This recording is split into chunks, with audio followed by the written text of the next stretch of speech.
Hello అండి.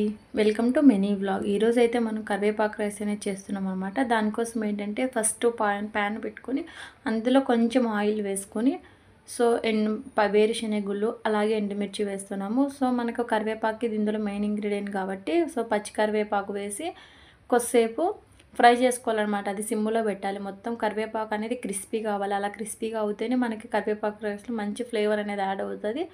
So taste కూడా బాగుంటుందన్నమాట. సో సిమ్లో పెట్టుకొని చేసుకోవాలి ఈ ప్రాసెస్ మొత్తం. లేకపోతే కరివేపాకు మొత్తం అంతా మాడిపోతుందన్నమాట.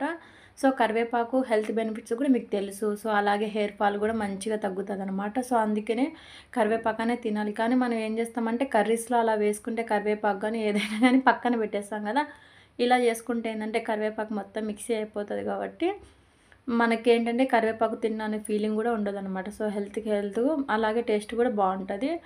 సో అందుకని మనం ఇలా కరివేపాకు రైస్ అనేది చేసుకోవచ్చు అనమాట. సో ఇది మొత్తం ఆయిల్లో వేసాం కదా, కొద్దిసేపు చల్లారిన తర్వాత మిక్సీ తీసుకొని కొన్ని పచ్చిమిర్చి అలానే కరివేపాకు వేరుశెనగుళ్ళు ఇందాక వేయించుకున్నాం కదా, అది కూడా మొత్తం పేస్ట్ అనేది చేసుకోవాలన్నమాట.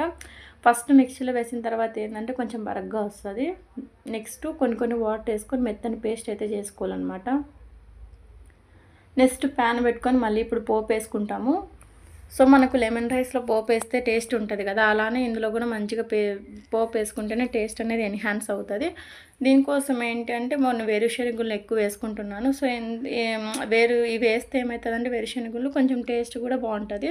సో అలాగే తగిన పచ్చిమిర్చి, కొంచెం కొత్తిమీర, కరివేపాకు, అలాగే ఇందాక పేస్ట్ చేసాం కదా ఆ పేస్ట్ వేసి కొంచెం ఉప్పు, కొంచెం పసుపు వేసి మంచిగా ఆయిల్లో పచ్చివాసన లేకోకుండా మొత్తం అంతా చాసేపు పెట్టుకోవాలన్నమాట.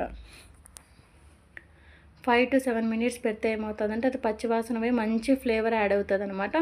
సో అలాగా ఒక 5 to 7 మినిట్స్ మనం లో ఫ్లేమ్లో పెట్టి మొత్తం తిప్పుతూ ఉంటే ఏమవుతుందంటే మంచి ఫ్లేవర్ వస్తుంది. అప్పుడు మనము ఈ రైస్ యాడ్ చేస్తాము. సో ఒకవేళ నైట్ అన్నం ఏమైనా మిగిలినా కూడా ఇలా వేసుకోవచ్చు. ఒకవేళ లేదు అప్పటికప్పుడు చేసుకున్నా కూడా ఏం కూరగాయలు లేనప్పుడు కానీ, లేదు అంటే కరివేపాకు రైస్ చేసుకోవాలనుకున్నా కూడా చేసుకోవచ్చు. ఒకసారి ఇలా ట్రై చేసి చూడండి, టేస్ట్ అయితే బాగుంటుంది అనమాట.